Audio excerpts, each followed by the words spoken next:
tozolinga tokebisa bana nzambe ya ke okutana na eloko moko te ya satana kati na yo. Bato bakoma oluka parfois sa eloko moko wakoma na gloire, mais gloire oyo euti epai ya satana euti epai ya nzambe te. Akende epai ya banganga kisi bapesa ye kisi ya kokweyisaka bato, ya kosalaka bamiracle ya bamontage babiloko ya ndenge wana. Or c'est ça ce qu'on appelle les ikabot. Ils ne donnent pas gloire à Dieu. A besoin de vidéo bo panzango partout na ba Facebook na ba réseaux sociaux. Bolo ba na gouvernement renforcer ba colonne. Il y a stade de martyr parce que risque stade de boucana na concert ya obeta. Est-ce que par rapport à ces propos, oh le lot moni moi concurrence ba sala nzambe. Quant au monde est-ce que c'est pour la gloire de Dieu ou eza pour na ba gloire na bango moko? Pour moi ba sentiment humain ko yego mbanga na salelo moko boye. Mais il faut na penser l'édification ya peuple. Surtout là, je m'adresse aux hommes de Dieu. Na basali ya nzambe. Tant on lugo salelo moko, il faut parfois penser à plus l'édification ya peuple. Proprement dit, la bonne réputation. Mais tu as une bonne réputation. C'est ça la gloire. Moi, réputation c'est ça la gloire. Gloire est ça comme mais gloire est juste aux la dignité. Quand on te voit, on te respecte. C'est ça la gloire.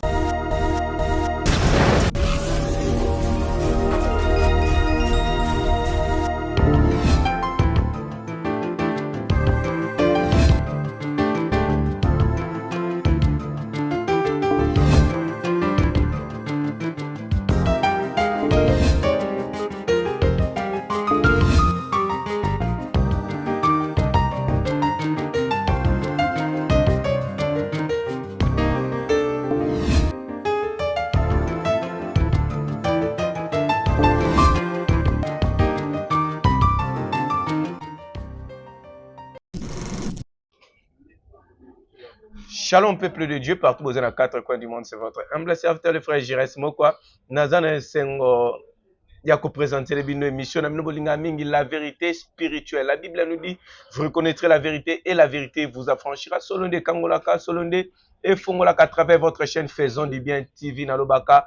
Tu vas toujours que ça la bola muna ba bola na ba ofele na ba veve na ba tonyo so bazangi tango zo sunga bango ezabola mo saleli kolonzambe kashi ndengo ndimi kotala biso ezabola mo saleli biso à travers notre chaîne Faisons du bien TV. Pourquoi pas partager on a cadre évangélisation pas 5 10 personnes tango salango ezabola mozo sala kolonzambe pambati balobi évangile faut que des tine extrémité à terre tango zo komakuna bato bayebi Christé Bazo et Christ na sepene lomo pasteur Richard Alobaka, je te salue aussi à passant.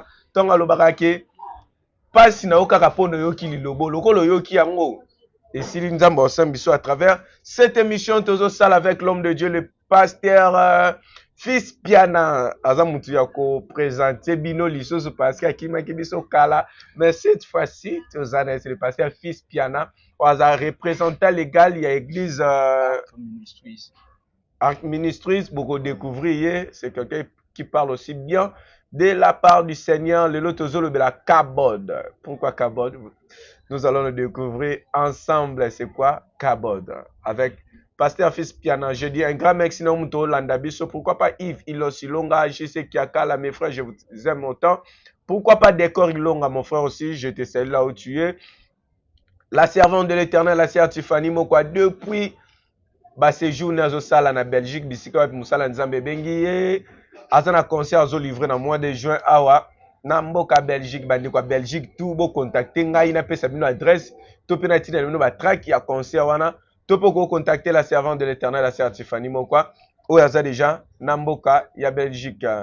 Je suis ensemble avec l'homme de Dieu sur naza même parole avec mon réalisateur ba fongole na caméra na présenter bino Pasteur Fils Piana. Bonjour. Bonjour frère JS. Bonne santé. Qui me zai na ngolo nzambe. Sali bata ebele to monanité. Bon ça faut na ngai na zelaka soki obengi nga papa JS miko na libre. Yaka to travailler lelo bengi nga bana mko bi pa JS na posa no. Vraiment. Lelo na ye.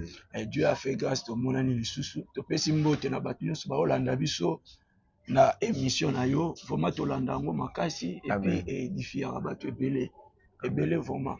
Kolo kanisela yo apambolo na musala munene pe kitoko zo sala je sais qu'au travers de l'émission, et belé à âme à la sauver. Amen. Ainsi que à chaque fois que tu as travaillé, on a dit que panza sango malam, na ba o ba yebite, ba yeba comment est-ce que l'évangile est à la propager.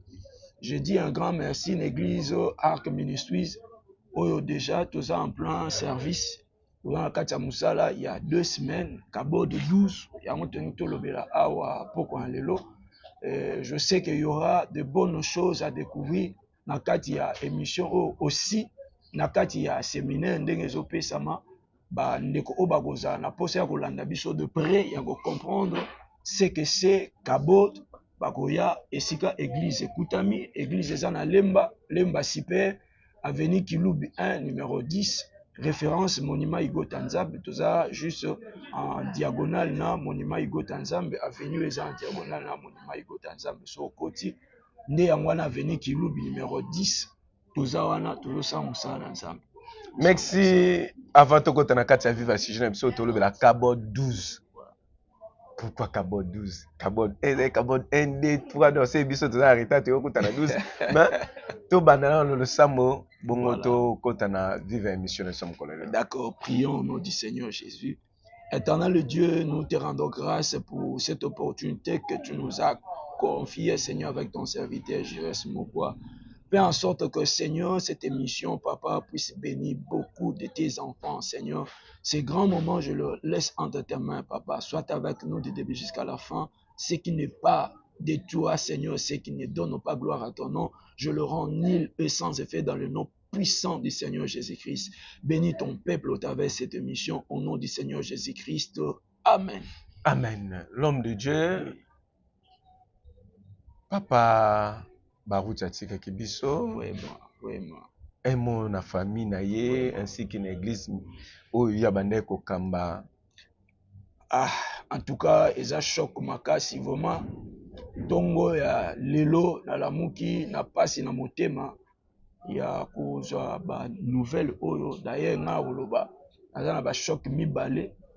Ya liboso ya papa Baruti atiki biso le matin déjà quand j'avais lu nouvelle, il y a disparition, c'est un papa qui nous a bénis, c'est un grand, vraiment coach ya malam pour la biso, ba etozo ya la génération oyo, a salipe belé pour la ministère na biso, et il y a 2 ou 3 photokuta na déjà dans l'église, il y a Baruti Tabernacle, j'étais là-bas moi-même en personne. Donc l'équipe s'appelle Batana Makolo et vraiment Zamba Pambola biso. Le gars penasa Makolo na. Oui. Le rôle à moi. Oui.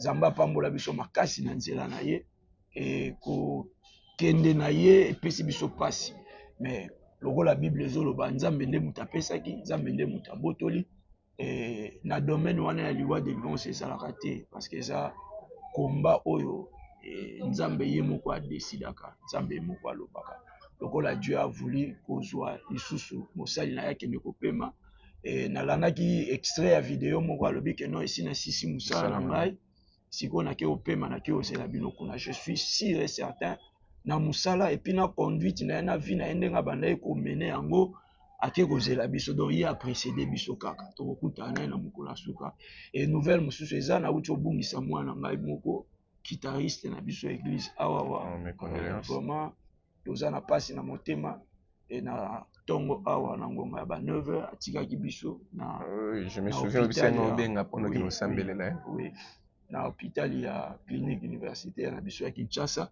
nde azonisaki molimo na ye lelo na 9h donc Jonas Nzambe ya zwa molimo na yo pema na kimia et puis mes condoléances na famille Baroute biologique ainsi que na église corps du Christ Mobimba ainsi que na famille ya bien-aimé Jonas Papa Tikotika biso pe na église Mobimba Arc Ministries ainsi que na bandeko nyonso tout oyo bayebanaki na ye. Voilà. Merci lokumu ezonga kaka ya Kolo Nzambe l'homme de Dieu tozolo de la Cabo 12. Pourquoi Cabo 12? C'est que ça qui na 1 yango to comme na 12. Non, c'est pas ça. Donc Cabo 12 c'est juste que nous avons 12 jours d'enseignement ce qui concerne Cabo. Alors pendant ces 12 jours to bando lobela kaka si Cabo. alors neto surnommé qui yango Kabod 12. Donc 12 on est à 12 jours. Voilà. Kabod 12 donc 12 jours. C'est ça. Kabod Msusu bato ba yebi Kabod de lingolo ba nini eza bande ko musupe ba yebite. Kabod de lingolo ba. Merci pour la question. Premièrement, ce que nous devons savoir, Kabod eza momoko hébreu. Eza ya bisoté ou ya ba français eza momoko hébreu. Aba hébreu po ba lobela gloire bango ba lobela Kabod. Alors, ndeti na ba grec bango ba lobaka doxa qui veut dire la gloire. Alors, gloire eza na signification ébélé. Il y a aussi ce qu'on appelle l'honneur, l'abondance de la richesse, la splendeur, la dignité, la réputation ou la bonne réputation, la notoriété ou encore la renommée. Gloire. C'est ainsi que nous avons constaté que ces derniers temps, ils ont battu belé, la gloire ou encore bazo vivre gloire, mais dans le mauvais sens. Donc, comprenez que ça peut na batu mususu quand bazo mona que non mutu aza na renommée bien mutu moko amati na gloire makasi bien baboni mutu moko komi na mo réputation moko boye eza na batu mususu peso pesa bango posa ba koma lokola bango. Alors pendant que mutu ayebi source ya gloire wana te, pendant que mutu ayebi ndenge ni na ko manipuler gloire wana te, akoki ko kende dans le mauvais sens. Pour ceux qui déjà mutu akende dans le mauvais sens, to perdre ndeko wana. Parce que c'est à ce qui concerne la gloire tozana ba lolenge mibale ya nkembo. Ya liboso eza ce qu'on appelle la gloire terrestre ou la gloire qui est émanée du diable. C'est que na mokili oyo bapesaka mpe nkembo moni mutu apafuki akomi mpena na renommé kombo mpe kesango mutu asali mpe zomona mutu akomi na babezi ya makasi akomi na baplein azosala na baprogramme na ye makambo mpenza emati. Alors que c'est une gloire qui ne vient pas de Dieu. Mokile pe ça rappelle nkembo moni mutu pe batie na mapeka ja lelo bazo kumisa ye bazo yembela ye alors que cela ne vient pas de Dieu. Pourquoi? C'est parce que diable amema yesu likolo ya ngomba ayebisi ye soko ofukameli ngai kaka ogumbameli ngai kaka je te donnerai toutes ces gloires. Alors gloire o Satan alingaki apesa yesu ezalaki euti epai ya nzambe te eza oyo euti epai na ye. C'est ainsi que Jésus-Christ avait dit, le prince de ce monde viendra, mais à okutate loko na ye moko te akati na ngai. C'est ainsi que na parcours ya kati ya séminaire oyo tozolinga tokebisa bana nzambe ya ke okutana na ye loko moko te ya Satan akati na yo.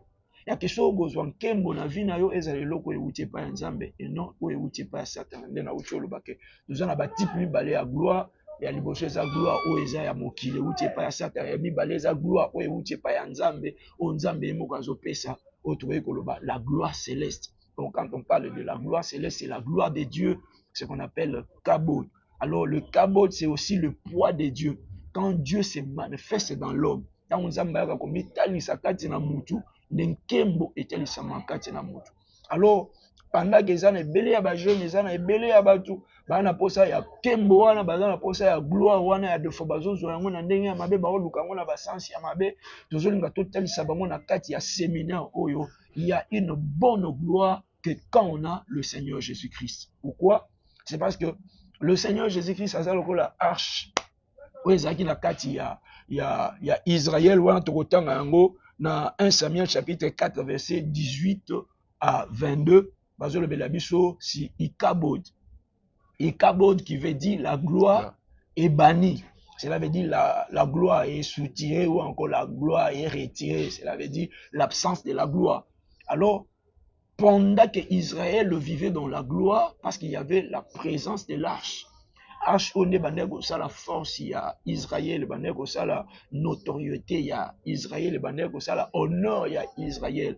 À un moment donné, le sacrificateur Élie, Nabana naye ofni na afine bazaki na kati ya guerre cependant que basaki makambo esepelisaki nzambe te et nzambe alivraki bango na ngambu ya banguna na bango. Il y avait le Philistin de l'autre côté baki ko menacer bango jusqu'à tel point que Israël vivaki ba défaite ebele.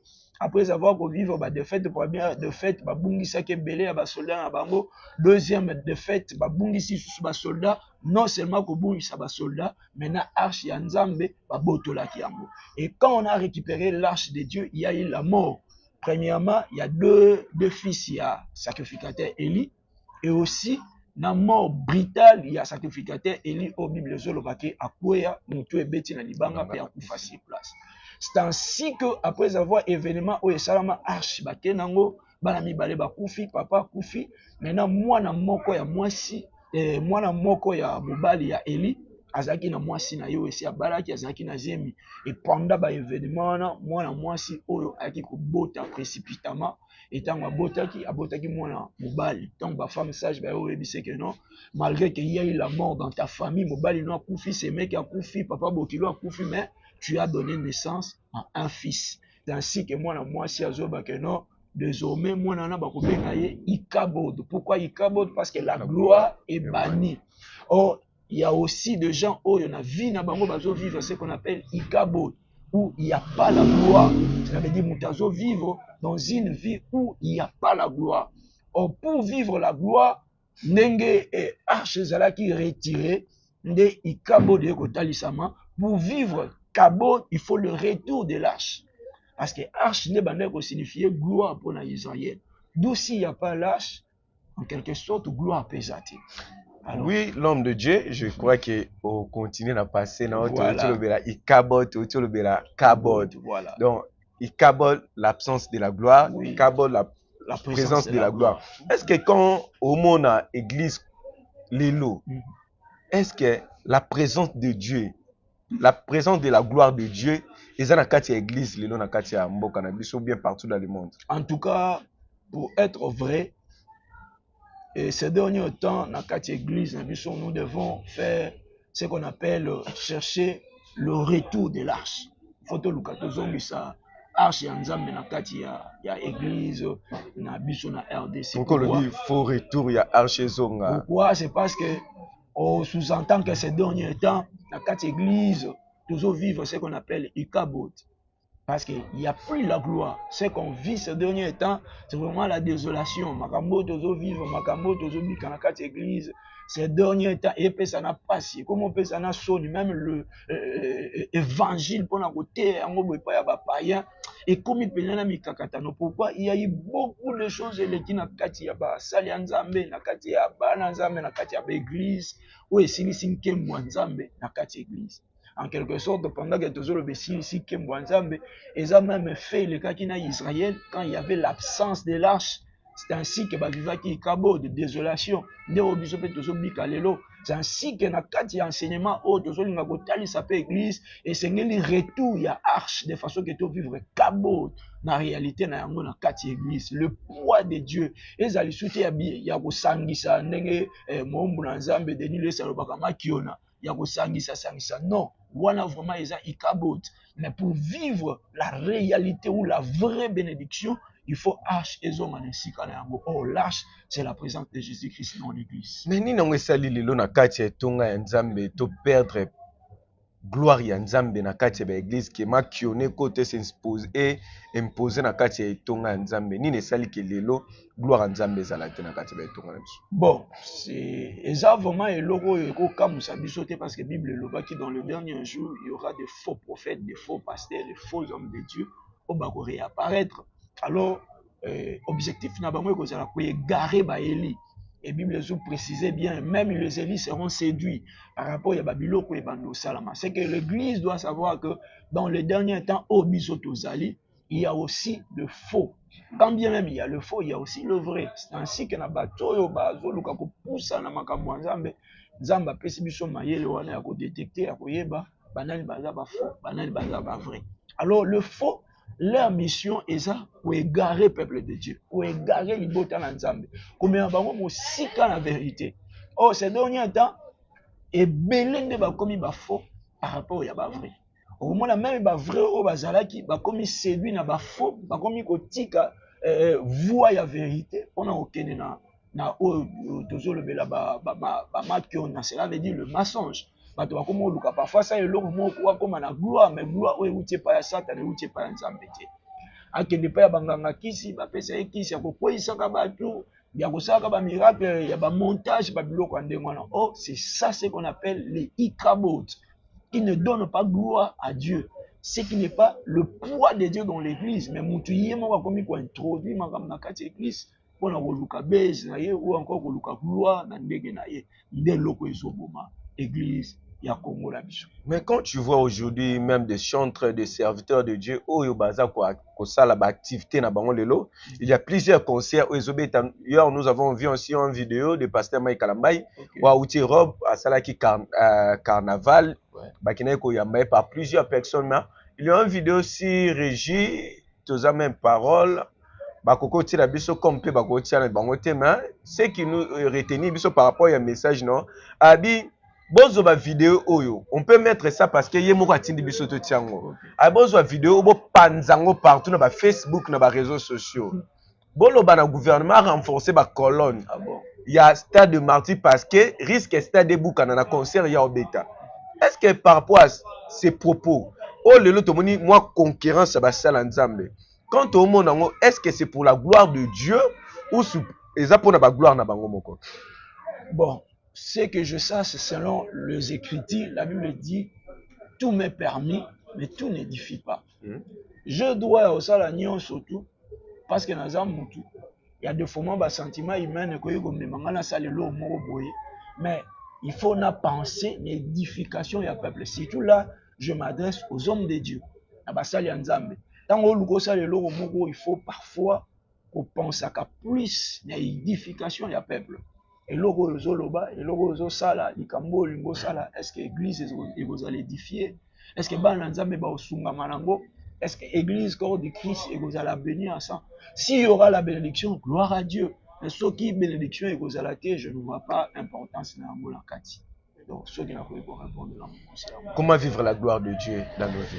Alors comment vivre la gloire de Dieu, c'est une très bonne question et ça parmi la question oyo déjà dans l'introduction à Moussa Nabiso parce que déjà awa toza déjà dans deuxième semaine tous au côté déjà le dimanche nous obengi sapé batunyo surtout bazolanda biso ba raté le 9 déjà le 9 juin aussi lisa. Et comment vivre la gloire de Dieu? Comment vivre la gloire de Dieu?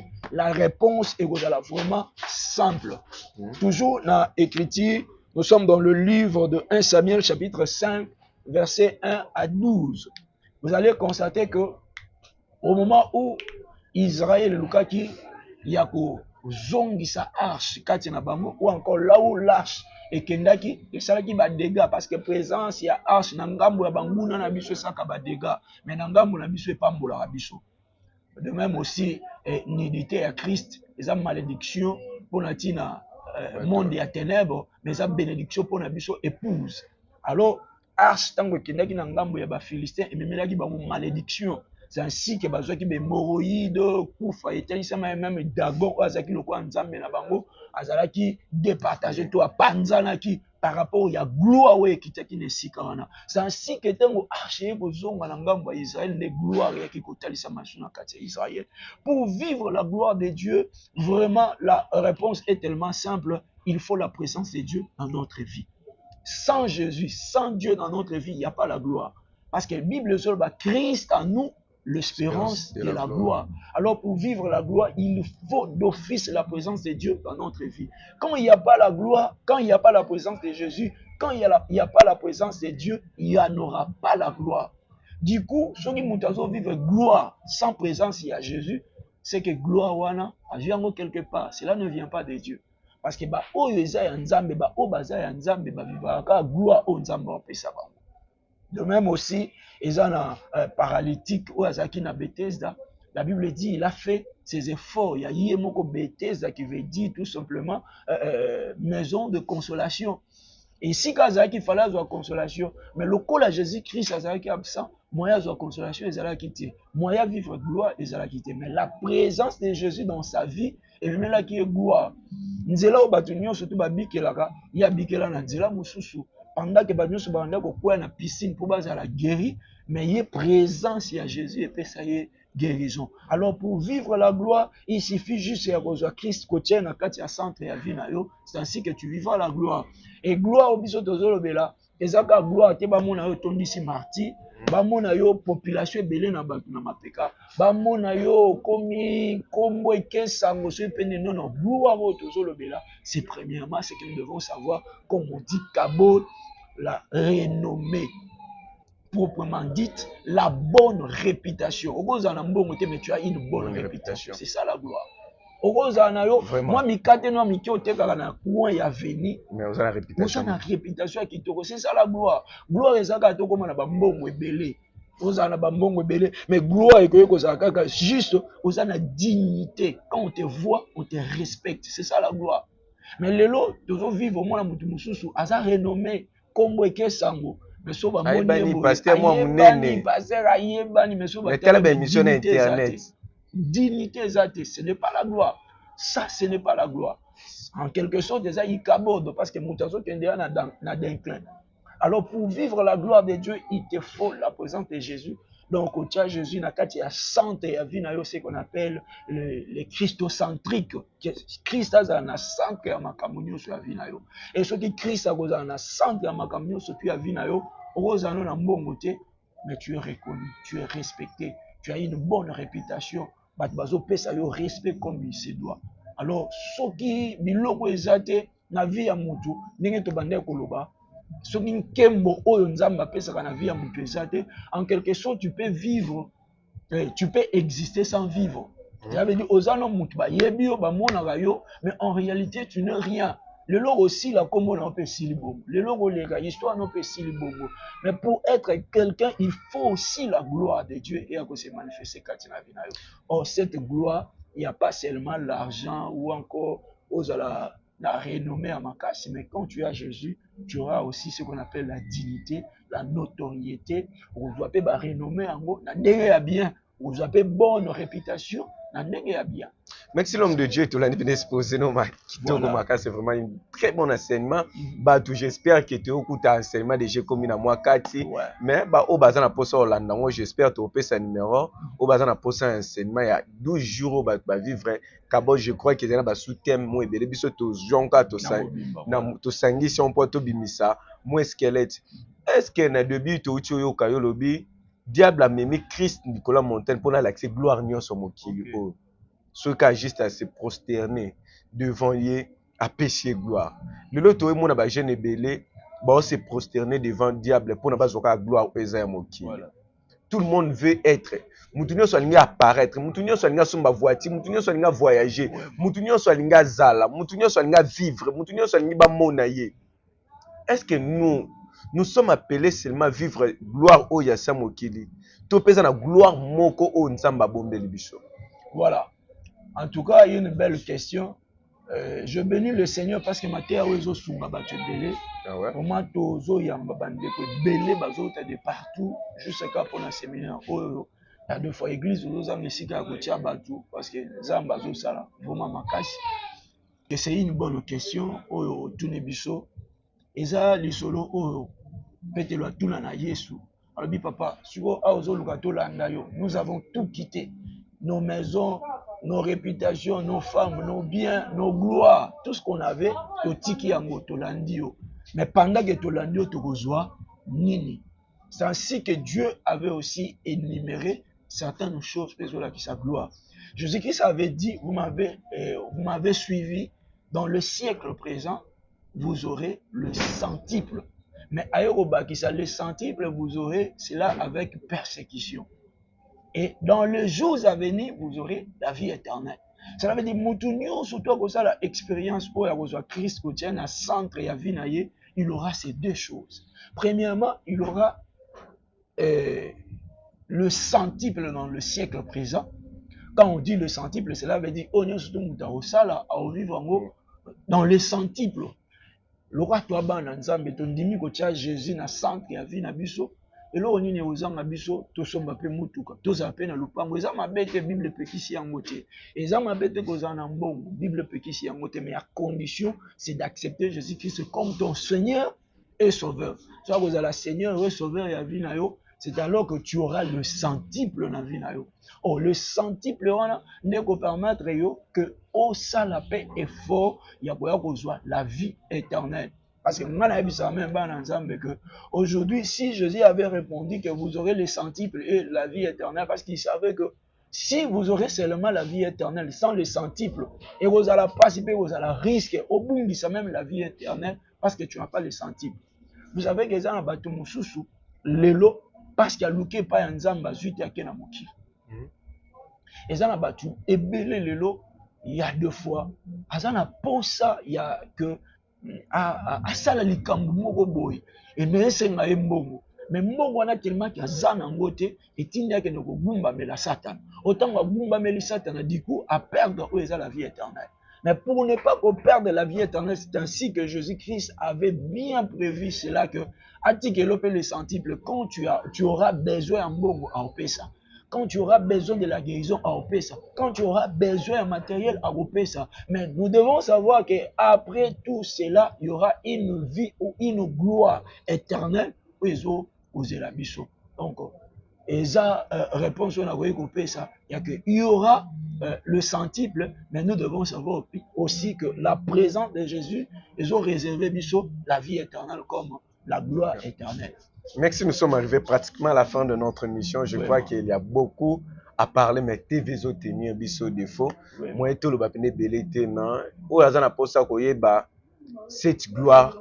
Biso to simbi moi muke pour tout éclaircir ba tout que ezana gloire moko biso to zela c'est la vie éternelle. Yonde kemboyo biso to zela tu peux perdre tout na sa mokili mais ezana gloire moko o to zela to vivre vie éternelle quoi de gagner tous o ezana mokili o kaso bungisa molimo na yo l'homme de Dieu pendant quelques temps ni nokoloba avec des serviteurs de Dieu, à travers cette émission. Vraiment, Kolo a Pamolabino, Kolo a Saelabino Bola, je sais que nous avons la sikabo de la gloire de Dieu, le poids de Dieu, la gloire qui émanait de Dieu. Alors, Nakoebi Sanabande, sur Basili Bakoya Kolanda, Biso, enseignement tellement moulaï, Tozape, Nabasara Nzambe Mosusu, Otozo partager na bango, séminaire, O Baso Pamole Libota Nzambe, Napesi Bango Pe Mbote à passant.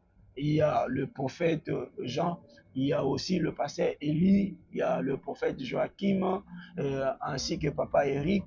Je bénis tous les serviteurs de Dieu et tous les autres travailleurs à Bango, à Katia, Église à Commune Suisse, et l'homme de Dieu Obed, l'homme de Dieu Josué, l'homme de Dieu Gédéon, l'homme de Dieu Joël, il y a deux Joël ici, Nzamba Pambolabino, l'homme de Dieu Christian et tous les servants de Dieu. Église à Commune Suisse, sans oublier ma femme, Maman Sylviani, Mouissi Kazadi, Nzambe à Pambolayo, et Sikozali, na Bananyo, Sotubazan, Andak, Bazolanda, Bisokolo, à Pambola. Numéro de téléphone pour nous pour ça contacter au plus pour nous enseignement boyer. Voilà. Les prières besoin de l'Isungi, Yamoli Moussan, tout ça vraiment disposé pour nous pour Yambande Konyo, surtout à vous en pour ça, et numéro de téléphone est 081 705 99 99. C'est vraiment simple. 081 ou plus 243 81 705 99 99. Soro bengi o yamba biso moko personnellement. Merci, nous sommes arrivés à la fin de notre émission numéro l'homme de Dieu et affiché wananga CP dans enseignement makasi oyo et pesami en tout cas merci l'homme de Dieu. Merci. Et édifier nga moko pe je crois que et ko édifier pe bandeko o ba landango si tu veux aider encore d'autres personnes bazo wele la bisongo mokili kende juste ko partager lien oyo et pas ya bat misusu Pambati ba bénéficier pe na enseignement onde bomo na cadre o tozali tozabelo bien église sika wapi pasteur fils Piana aza ange église ya Arc Ministry oyo ye azokamba. Restez toujours branchés dans notre chaîne parce que dans la émission oikoya prochainement je ne crois que ça dernière fois que so ikolo yesu masi asungi pa batie biso tokokuta na isusu na kati ya chaîne biso faisons du bien TV. Voilà. Tokutani prochainement. Merci, bye. Merci. Congo Clean, entreprise de salami pour nous aider dans la climatisation. Climatisation, il y a Nituka, climatisation, il y a restaurant. Par problème, il y a la climatisation, il y a la chambre forte. Congo Clean pour nous résoudre l'amour. Tout à l'heure pour l'entretien, réparation, troupé, montage, il y a la climatisation. Pour que vous ayez un problème, parce que vous avez des techniciens ou vous allez qualifier. Pour que vous ayez un numéro 089 38 02 531. Dans la Lisusu 089 38 02 531 097 84 81 585. Numéro de biso, nous allons à boulevard du 30 juin, dans l'immeuble Paul C. Benga, Congo Clean, pour la basson.